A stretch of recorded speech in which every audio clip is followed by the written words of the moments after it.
لو الفيديو ده وصل 20,000 لايك عشوائيات مراتي هترجع ان شاء الله بعد رمضان.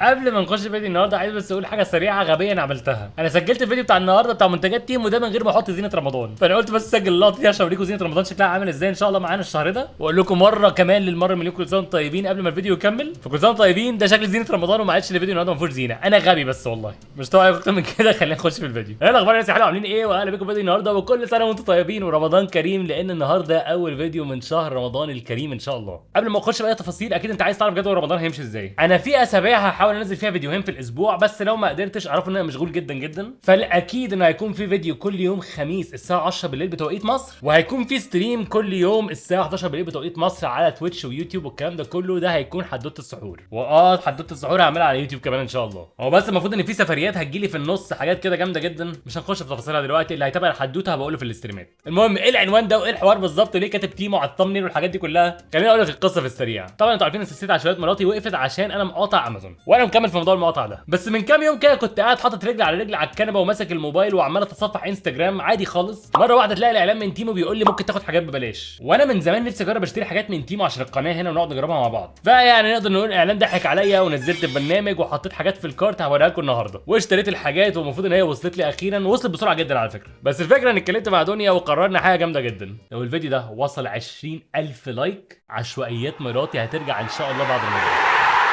النية حاليا ان احنا نشتري حاجات من شي ان ومن تيمو، دول الاثنين اللي مش مقاطع المفروض. بس على كلام دنيا يعني الحاجات صعب ان احنا نلاقيها، فالموضوع هياخد وقت عشان نلاقي حاجات كويسه لغايه ما الالجوريثم بتاع الموقعين يعرفونا، زي ما كان بيحصل في امازون ساعتها.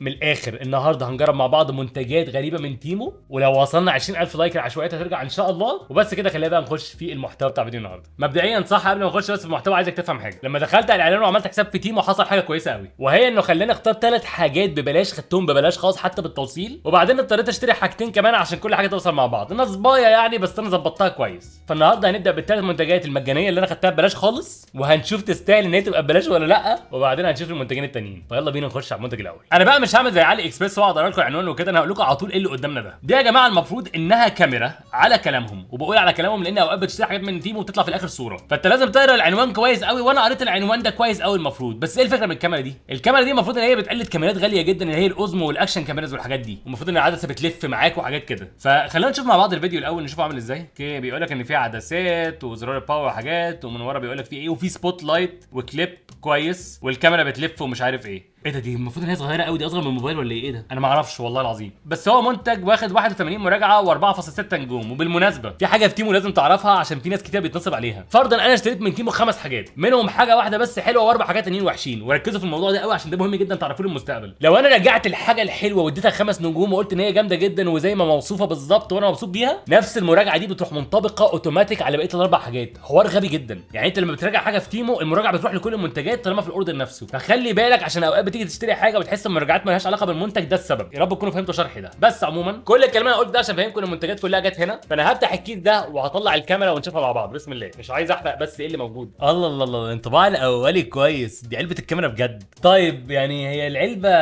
علبه بجد، بس شكلها علبه رخيصه بصراحه. يعني من هنا عندنا الكاميرا في الصوره وكل حاجه وزي الفل وعلى عيني وراسي، بس تيجي تقلب كده تلاقي مش مكتوب حاجه غير ميني بادي كاميرا. يعني هي كاميرا بتتحط على الجسم، بس ما كانش فيها اي اعلان بيقول ان هي محطوطه للجسم والكلام ده. ومن هنا مكتوب وايد انجل ونايت فيجن و1.3 انش ال سي دي. النايت فيجن ده حاجه مش رخيصه خالص، فاشك بصراحه ان دي بتشوف بالليل. هنجرب الموضوع ده، هطفي الانوار ونشوف. ولكن من ناحيه ثانيه عندنا 1080 بي ريزولوشن، وبصراحه محترم ان هو ما قالوش 4K زي ما بقيه الشركات بتعمل، والعدسه بتلف، وبطاريه 1200 ملي امبير هنري. طيب كويس ان هي مش بطاريه اصلا قلم، فقشطه. خلينا نفتحها ونشوفها عامله ازاي. اهو.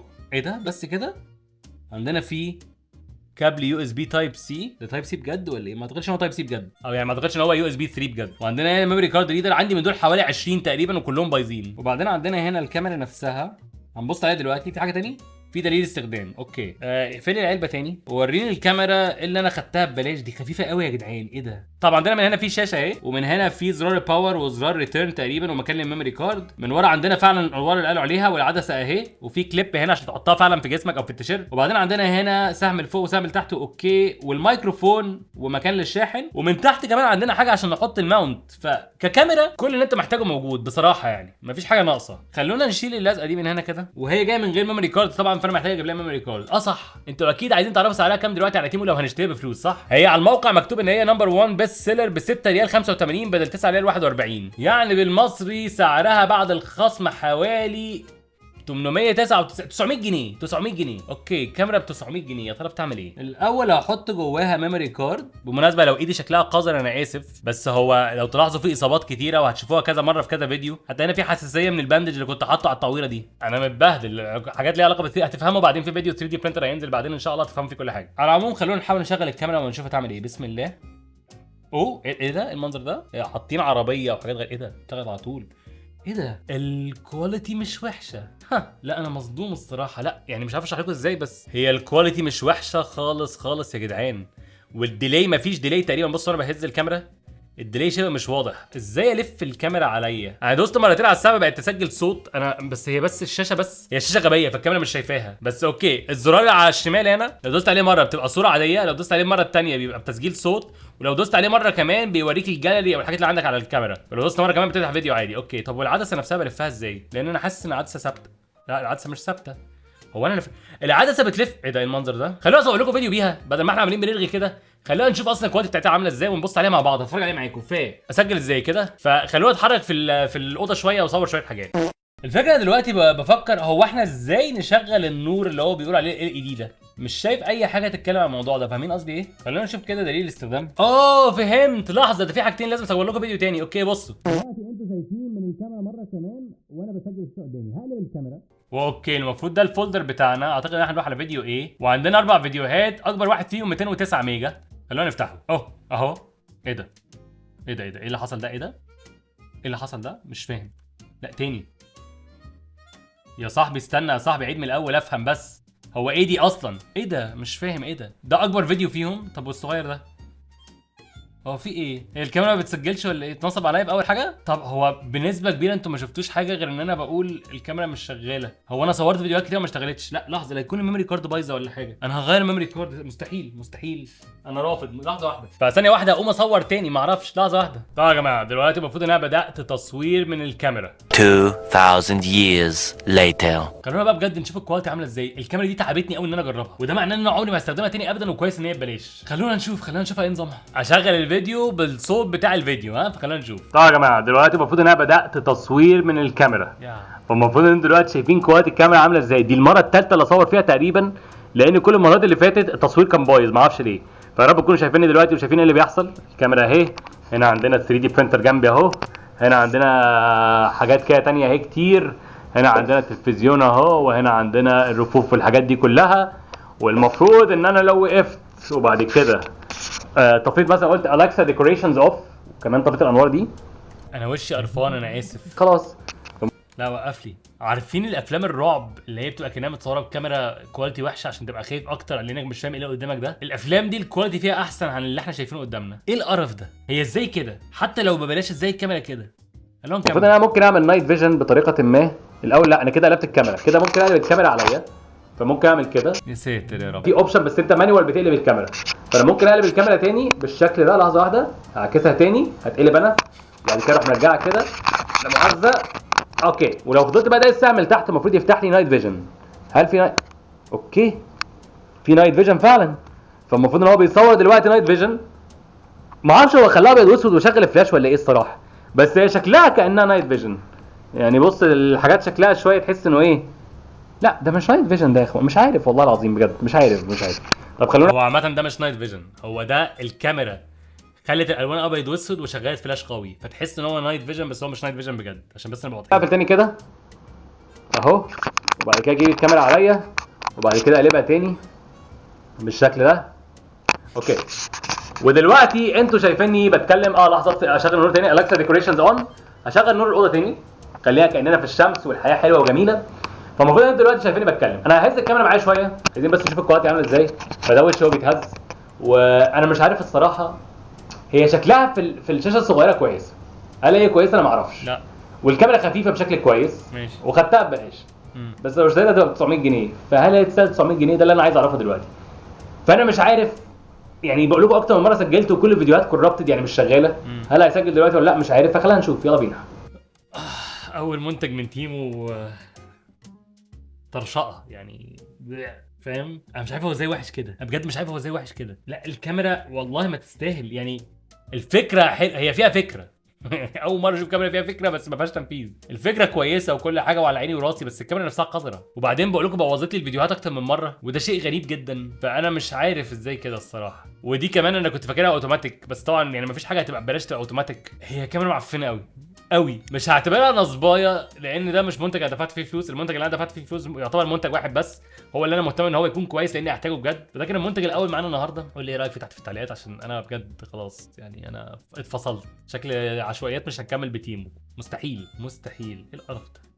اللي بعده ده بقى مهم جدا جدا جدا. تمام ليه؟ لان مكتوب 2 دي فلات بوهيميان تشيك اكريليك. تمام؟ الاكريليك ده اللي هو هتشوفوه دلوقتي هتعرفوه. بس خلاصه الموضوع ان انا لما كنت بشتري المنتج ده كان طالع لي على اساس ان هو حاجه 3 دي. حتى بصوا الصوره بتاعته تبينه 3 دي ازاي، شايفين؟ فالمنتج ده بنسبه كبيره اتنصب عليا فيه. برضه واخده ببلاش وسعره المفروض 0.81 ريال عماني، يعني حوالي 100 جنيه مصري. والله كتير، والله العظيم كتير. فالمفروض عامه ان ده المنتج. الصوره دي برضه ما كانتش موجوده على فكره والله العظيم. بالمناسبه كنت هسجل الفيديو ده من اسبوع والمنتج ده اللينك بتاعه كان رايح، فده معناه ان هم كانوا بيعدلوا عليه. بس ده المنتج يا جماعه المفروض ان هو حاجه اكريليك، وزي ما انتم شايفين هو اصلا الصور ما بتتغيرش، هو بس الباك جراوند اللي بيتغير. المنتج واخد 3.7 نجوم من 76 مراجعه. وفي تعليق مخوفني هو ده، واحد كاتب المفروض تحط نور وراها. تحط نور وراها؟ هي بتيجي من غير نور كمان ولا ايه؟ مش فاهم. خلينا نشوف المنتج عامل ازاي. ايه ده؟ لحظه بس زوم اوت شويه بس.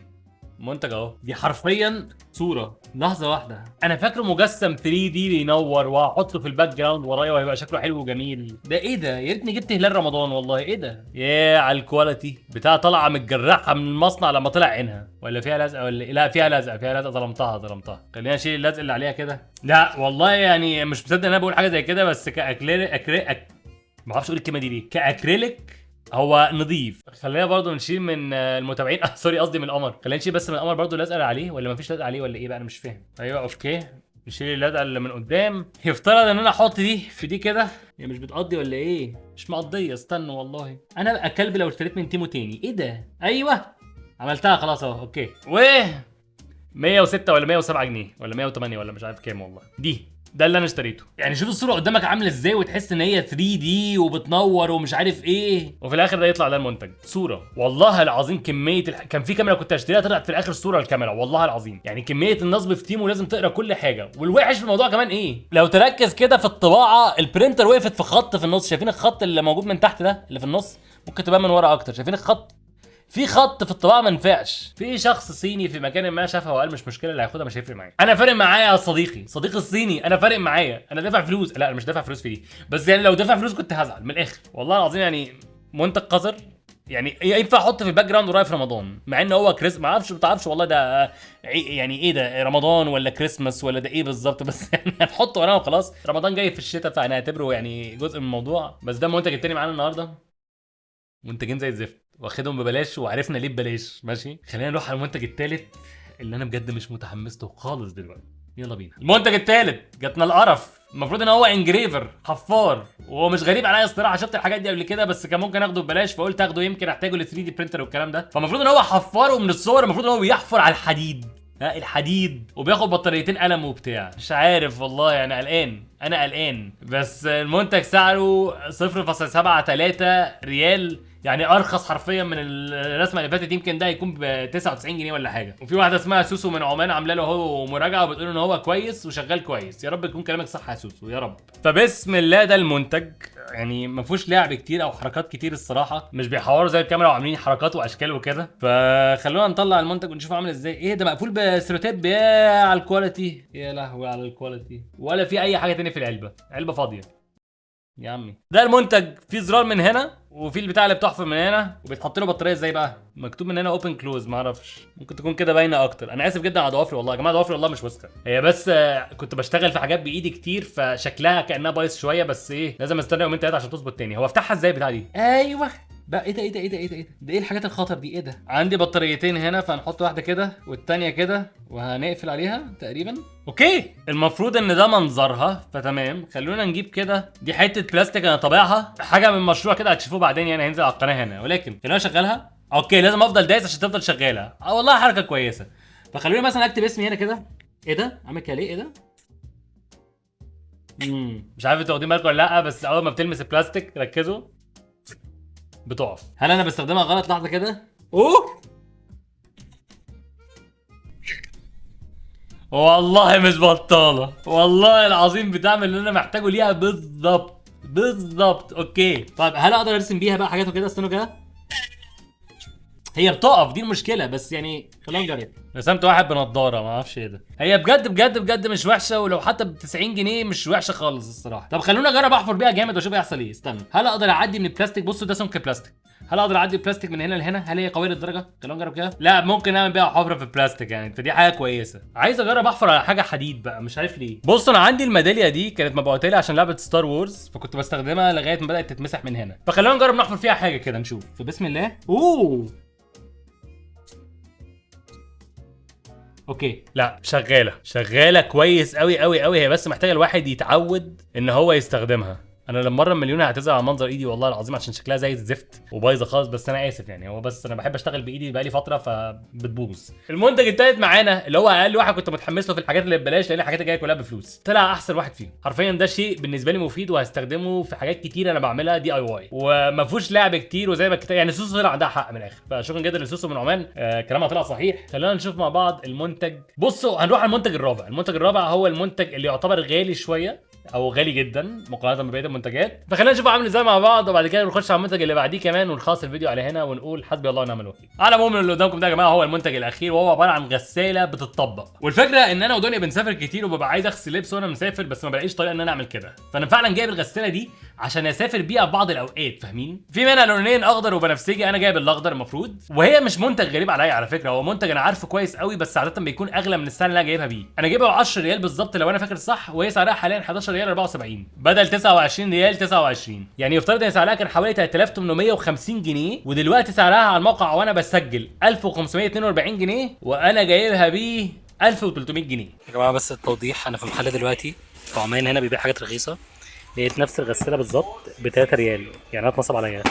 لا مؤاخذه بس اتنصب عليا يعني. على العموم خلاص الموضوع زي ما انتم شايفين في الصور عباره عن غساله. في فيديو خلينا نشوف. هي غساله ايه، المفروض ان انت بتفتحها بكل سهوله، بترمي جواها اللبس وتروح مشغلها وخلاص كده هي هتنضف لك اللبس. واحنا هنجربها مع بعض على فكره، لان انا هحط فيها حاجه تتغسل وهنسجل بعد ما هي تخلص. بس خلاص الموضوع ان هي المفروض سهل ان انت تشيلها باي حته، وبصراحه انا بالنسبه لي غساله زي دي اصلا ممكن نستخدمها في اي وقت عادي لو شغاله كويس. فخلينا نشوفها مع بعض. هي اصلا الوحيده اللي جايه في علبه تحترم على فكره، بس علبه من ورا للاسف فين اهي متخربه. خلونا نفتحها ونشوفها عامله ازاي. بسم الله. لا لحظه واحده، خلينا نشوف ايه اللي مكتوب فيها. مكتوب عليها من ورا حاجات كتير، زي ان هي بتعمل ديب كليننج و3 دايمنشنال واشنج، سيفتي ماتيريال، كومباكت فولدنج، سيفنج انرجي، جنتلي واش اند بروتكت، الويشن از ا هول. مش عارف يعني ايه الكلمه دي بصراحه. وان ماشين از مالتي بيربز.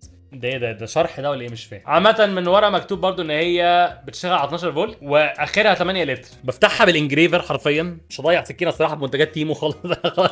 انا ما اعتقدش اشتري الموقع ده تاني، يعني لو دنيا لقيت فيه حاجات حلوه قشطه على عيني وراسي، انما منها عشوائيات، بس انا مستحيل.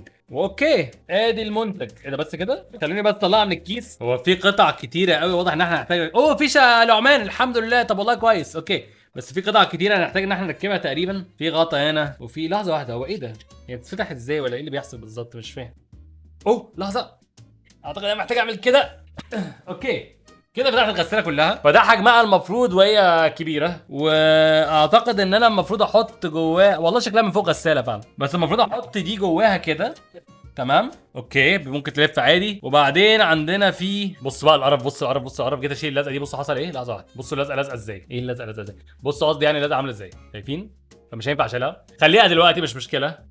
خلونا نحط دي كده. كده ركبت الغطا. فدلوقتي المفروض احنا عندنا غساله كامله، يعني الغطا اهو، وبنحط اللبس من فوق هنا وبنقفلها وبنشغلها. الزراير من قدام ايه بقى؟ الزراير من قدام هي دي زراير ولا ده ستيكر ولا ايه ده؟ مش فاهم. عامه هنا عندنا 10 دقايق ستاندرد واشنج، 10 دقايق ها، وعندنا 15 دقيقه سوفت واشنج، وعندنا دقيقتين سيمي ديهايدريشن. مش فاهم يعني ايه بصراحه، بس المفروض هي تغسل في ربع ساعه، وطبعا بتغسل حاجه واحده في المره الواحده على ما اظن يعني. بس في حوار مضايقني. بص هو ده حجمها وهي مفتوحه اهي كده، معموله على الاخر. لو جيت اقفلها، هو الحجم ده مش حجم صفر، انا كنت فاكرها صغيره قوي، فهي دي مش هسافر بيها ابدا تقريبا يعني. دي اخرها تستخدم مثلا ان احنا ننضف ايه، فوط المطبخ، حاجات كده يعني. صح، بمناسبه الحديث عن فوط المطبخ، خلينا نحط الغساله دي على جنب دلوقتي كده. معلش هات لي بقى دي كده. تمام افتحها لي كده. عندنا هنا كاتشب ومايونيز منتهين الصلاحيه، فخلونا نعمل كده اهو. في ادي واحد حرف الاي ولا اي. بصوا من الاخر كده، من الاخر كده معلش، لحظه واحده، انا بقعد احول ليه؟ عندنا بقعتين اهم، تمام؟ فعص لي والله، فعصها لي كده. اوكي بس ده شكل الفوطه دلوقتي زي ما انتم شايفين، يعني طالع عينها ومتوسخه خالص. هي دي اللي هنجرب نغسلها، ماشي؟ خلوني في السريع كده اشوف ازاي اوصل الغساله دي واشغلها، وهحط لكم الحاجات دي فيها تتغسل على ما نشوف المنتج الاخير، بعد كده نشوف المنتج ده هيغسل ازاي. لحظه واحده. طيب يا اخوانا معلش انا بصور الحته دي بالموبايل، بس دي الغساله وحطيت جواها ميه، ومفيش اي حاجه تعرفني احط ميه قد ايه على فكره، فانا حطيت ميه على قد ما انا قادر، تمام؟ وبفكر دلوقتي في صابون اهو عندي بتاع غسيل، فهحطه هنا. برضه مش مكتوب في دليل الاستخدام بتاعه المفروض احط صابون ولا لا. وادي الفوطه بتاعتنا اللي بايظه، فهنحطها هنا، تمام؟ انا هدخلها بنفسي للاخر اهو، حطيتها اهو ايه جوه الحته اللي المفروض تلف من الغساله. اعتقد دي الحته اللي المفروض تلف، صح؟ فهنقفل دي كده وهنقفل عليها كده. ومفروض دلوقتي معلش بس ايدي مبلوله لحظه واحده، المفروض دلوقتي ان انا ادوس هنا. ايه ده؟ في ايه؟ ايه ده؟ فالمفروض ان هي كده 10 دقايق في الغساله. اوف اوكي، لا يجي منها تقريبا. هنسيبها 10 دقايق ونرجع لها تاني، تمام؟ ايه ده؟ في ايه؟ مالك؟ اوكي، هي تقف وتكمل. اوكي. الله الله الله الله الله الله، ايه ده؟ ايه ده؟ ايه ده؟ والله جامده. اوكي اقفل عليها، هنرجع لها تاني بعد ما نشوف المنتج الاخير ان شاء الله. هي الغساله شغاله ورايا دلوقتي، اسمعوا. انا مش هعاني لوحدي، هنشوف المنتج الاخير وهي شغاله كده، وان شاء الله تقدروا تسمعوني كويس. هي صوتها عالي قوي والله العظيم. على العموم للعلم بالشيء، المنتج الاخير ده انا كنت جايبه وهو بريال واحد بس، وده حاجه من الحاجات اللي انا دفعت فيهم فلوس. انا افتكرت دلوقتي حاجه مهمه، الغساله لما انا اشتريتها كانت ب 9 ريال وكسر صغير. لا انا مش عارف اصور مع البتاعه دي وهي شغاله كده والله. عامه كان ب 9 ريال. الغساله صوتها عالي قوي والله العظيم، كان ب 9 ريال وشكله. لا انا هقفل، هكمل تصوير لما هي تخلص، مش قادر. اوكي يا جماعه، هي مره واحده سكتت، فاعتقد ان هي خلصت. بس كله صابون جوه، بس ده حاجه كويسه. فمعناه ان انا محتاج افضي الصابون اللي جوه من هنا من البتاعه دي، وبعد كده احط جوه ميه واشغلها تاني عشان تشيل الصابون اللي جوه الفوطه نفسها على ما اظن. يعني هي تغسل كده مرحلتين، كل مرحله 10 دقايق، يعني تلت ساعه لحاجه واحده بس. وخلي بالكم انها كان ممكن اخليها 15 دقيقه، بس انا خليتها 10 دقايق، فهنشوف النتيجه عامله ازاي. بس زي ما انتوا شفتوا انا قلت لكم ان انا هصفي الميه اللي فيها، وصفيتها فعلا وطلعتها، وحسيت انها مش محتاجه اشطفها تاني. يعني حسيت الفوطه اللي جوه مش محتاجه شطف، فده معناه ان النتيجه اللي هنشوفها بعد المنتج الاخير هتكون النتيجه بعد 10 دقايق بس مع الصابون. ما حطيتش ميه زياده والكلام ده. مش عارف البقعه هتكون راحت ولا لا، بس خلينا نشوف المنتج الخامس. فاللي كنت عايز اقوله قبل ما الغساله تقعد تزعجني، ان انا تقريبا اشتريت الغساله ب 9 ريال والتسعه ايه لا لحظه، كانت كام؟ 9.98 ريال تقريبا. وعشان اخد الثلاث حاجات الاولى ببلاش، عشان طبعا حد ما تحدفش كتاكيت، عشان اخد الثلاث حاجات الاولى ببلاش اللي هو الكاميرا والانجريفر والقمر المتخلف ده، كان لازم اشتري حاجات تانية ب 10 ريال والشحن مجاني. فجبت الغساله، كان متبقي لي انها حرفيا احط 200 بيسه او 10 بيسه حاجه كده. فجبت المنتج اللي قدامكم ده، وهو عدسه فيها 32 اكس زوم. دي كانت ارخص حاجه ممكن احطها في الكارت عندي عشان اعمل الاوردر بتاعي. فالتوتال بتاع كل اللي انا اشتريته النهارده حوالي 1300 جنيه المفروض. يعني الغساله هنشوف نتيجتها ايه، بس بصراحه لو هي شغاله كويس فانا مش زعلان انا دفعت فلوس في الحلقه دي. بس العدسه دي بصراحه انا مش متحمس لها خالص، مش حاسس ان انا عايزها اصلا. الهم بيها ايه؟ انا بس جبتها لمجرد ان انا محتاج ازودها عندي. فبدون رغي كتير، دي العدسه اللي المفروض اللي فيها 32 اكس زوم، ومش مكتوب عليها اي حاجه خالص من اي ناحيه تقريبا. فخلونا نفتح من هنا بالشكل. ايه يا ابني في ايه؟ افتح بالشكل. فين الشكل؟ نفتح من هنا بالشكل ده ونطلع دي كده، وفي جوه كمان ورقه مكتوب ايه؟ هاو تو بروسيد. مش مهتم بالكلام ده خالص. عندنا هنا في كليب عشان نمسكها في الموبايل. ايه ده؟ لحظه، ايه ده؟ ده مسمار. ايه ده؟ مش فاهم. عندنا هنا في اهو كليب عشان نمسكها في الموبايل، وعندنا في العدسه نفسها. ايه ده؟ ايه كل ده؟ ايه ده؟ كيس شيبس ده ولا ايه؟ ايه ده يا جماعه؟ ايه ده؟ مش فاهم. فراجانس ده اللي المفروض ما يتاكلش. اوكي. مش عارف ايه ده. دي ريحه والله. هو ريحه المنتج كانت عامله ازاي عشان احط جوه برفان؟ مش فاهم. ما علينا، خلينا بس كده ايه اشوف ايه اللي قدامنا. هو عدسه عاديه خالص، كبيره شويه بصراحه، يعني واضحه جدا. فيها مانوال فوكس، مش مكتوب عليها حاجه مهمه قوي في الورقه. معاها منديل عشان تمسحها، في حاجه كويسه برضو. هي سعرها كام؟ 2 ريال ونص، يعني كام جنيه مصري؟ سعرها 330 جنيه مصري تقريبا. اوكي لما نبص كده منها كده. انا بعمل ايه؟ الفكره ان انا خايف على الموبايل منها بصراحه، يعني مش عارف قد ايه انا واثق فيها. في حاجه تحسب لها، وان انت ممكن تحرك دي كده تظبطها بالظبط على قد الموبايل بتاعك مهما كان الموبايل نوعه ايه. فدي حاجه كويسه. المفروض العدسه اللي فوق دي هي العدسه اللي انا عايز احطها عليها. لا انا خايف على الموبايل قوي منها الصراحه، مش عارف ايه الحوار ده، بس انا خايف على الموبايل قوي منها والله. عندي عده سامسونج هجرب عليها الصراحه. طبعا انا ركبتها في الموبايل السامسونج خلاص، فعايزين نجرب بقى شكل الزوم منها عامل ازاي. كل اللي اقدر اقول لكم ان انا مش خايف على الموبايل ده قوي قد ما انا كنت خايف على الموبايل التاني الصراحه، فعشان كده قلت اجرب عليه. فخليني بس اتاكد ان الكواليتي اعلى حاجه ممكنه. واوكي. فدلوقتي انا بصور بموبايل سامسونج، انتوا شايفين اهو الباب بتاع الاوضه ده من غير العدسه موجوده على شمال الصوره اهي. فلو جبت العدسه المفروض كده دلوقتي انتوا شايفين اوكي. فده الزوم يا جماعه، انا ما اتحركش من مكاني. الزوم كويس بس الكواليتي مش احسن حاجه، فاهمين قصدي ايه؟ يعني كزوم هو كويس يعني، الله اكبر اهي. خلونا مثلا نجرب مثلا ايه على ده، بحاول اظبط الفوكس، دي احسن حاجه من ناحيه الفوكس. والله الزوم كويس صدقوا، العدسه نظيفه جدا. خلونا بعيد عشان تعرفوا انا فين، ركزوا كده. هبعد او اشيل العدسه دلوقتي خالص، بصوا فاهمين انا كنت فين. فده المفروض اللي كنا عاملين عليه الزوم. طبعا دلوقتي الزوم الديجيتال، فالزوم الديجيتال الكواليتي بتاعته مش احسن حاجه. فهل العدسه كويسه؟ كويسه، بس مش عارف هستخدمها في ايه الصراحه يعني، ما اعتقدش انا هستخدمها ابدا. بس كحاجه انا دافع فيها مبلغ قليل، يمكن لو بصور فيديو او حاجه وعايز جو ان انا تحس ان انا متصور بكاميرا كاميرا قديمه او حاجه، العدسه دي ممكن تكون كويسه عشانها. كفايه كده على العدسه دي، مش هطول فيها قوي الصراحه. خلينا نروح على السيت اب ونشوف هنعمل ايه تاني. والله صراحه زي ما انت شفت العدسه مش بطاله خالص الصراحه، هي بس الماسكه بتاعتها مخيفه شويه، بس ممكن اكون اوفر، ممكن اكون خايف على موبايلي بزياده. بس حسيت ان الماسكه بتاعتها شويه اللي هو انا خايف تبوظ لي الموبايل، فاهمين؟ بس غير كده لا هي كويسه يعني، خلت موبايل زي السامسونج ما فيهوش اوبتيكال زوم، السامسونج اللي معايا يعني كانه في اوبتيكال زوم. قولوا لي رايكم فيها تحت في التعليقات، لان ده كان المنتج الخامس والاخير معانا النهارده، بس طبعا في منتج لازم نشوفه مع بعض. فقبل ما نشوف المنتج الاخير خلينا نفتكر مع بعض ايه اللي عملناه النهارده، لان كانت حلقه زي الزفت ومش هتتكرر تاني من تيم ان شاء الله، الا لو الدنيا لقت حاجات حلوه من العشوائيات يعني. فكان عندنا العدسه اللي دفعت فيها حوالي اقل من ريال تقريبا. كان عندنا الكاميرا اللي انا واخدها ببلاش، اللي تستحق ان هي تبقى ببلاش صراحه، ان هي زي الزفت. كان عندنا النصبايه الصغيره دي اللي شكلها مش وحش على فكره، بس يعني مش ده اللي انا كنت عايزه خالص. كان عندنا الانجريفر اللي انا ظلمته بالمناسبه يعني، الاول توقعت ان هو يكون سيء، وغير كده قلت لكم انه مفيش معاه حاجه، لا لقيت معاه وانا بحط تاني في العلبه حاجه جوه، وهي دليل استخدام، فمحترم ده الصراحه. واخيرا وليس اخيرا الغساله اللي هنشوف منها دلوقتي يا ترى بقعه الكاتشب وبقعه المايونيز راحوا ولا لا. فالمنظر اهو من فوق بعد ما الغسيل خلص. خلوني بس اشيل الغطا عشان تشوفوني من الكاميرتين. ده المنظر بعد ما الغسيل خلص، والمفروض انا دلوقتي بطلع الفوطه. هل البقع لسه موجوده؟ مش عارف باينه ولا لا. لحظه اهي، راحت شويه بس مش 100%، فيمكن كنت محتاج اغسلها فتره اكتر شويه. بس اقول لكم على حاجه، مش بطال والله، مش بطال. استنوا كده. لا هي كانت محتاجه ايه، انها تتحط شويه زياده بس. يا لهوي ده ما راحش منها حاجه. هي راحت ولا لا؟ لو حد عنده غساله دي يقول لي انا استخدمتها صح ولا لا، عشان ايه عندي احساس ان هي المفروض تشتغل، بس مش عارف ايه دي حاجه وحيده دفعت ثمنها، فاهمين؟